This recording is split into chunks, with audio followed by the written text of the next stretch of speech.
അപ്പോൾ നമ്മൾ ഇന്ന് നെട്ടർ ചുടാൻ പോവുകയാണ്. അപ്പോൾ നമുക്ക് നെട്ടർ ചുടാനുള്ള മസാലകൾ നോക്കാം.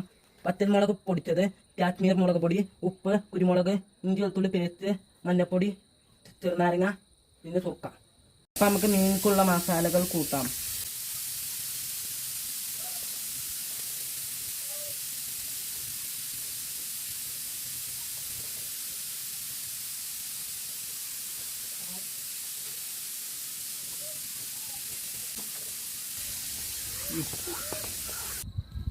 കുറച്ച് ചുരുക്ക ഒഴിക്കാം,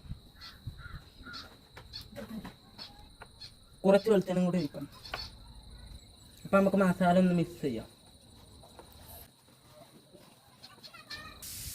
മീൻമേക്കുള്ള മസാലകൾ തേച്ച് പിടിക്കാം. മീനുള്ള മസാല നന്നായിട്ട് തേച്ച് പിടിപ്പിച്ചിട്ടുണ്ട്. അരമണിക്കൂർ ഫ്രിഡ്ജിൽ വെക്കാം. ഗായ്സ്, നമ്മളിപ്പോൾ ഗ്രില്ലുമ്മ കയറ്റിയിരുന്നു. നമ്മൾ മീൻ തണുത്ത് വെച്ച് കൊടുക്കാം.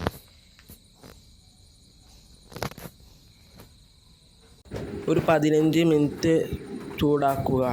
ഇനി അപ്പുറം മറച്ച് കൊടുക്കുക. അപ്പം നെട്ടർ ചുട്ടത് റെഡി ആയിട്ടുണ്ട്. അപ്പം നമുക്കൊന്ന് ടേസ്റ്റ് ചെയ്ത് നോക്കാം. നല്ല ടേസ്റ്റ് ഉണ്ട്.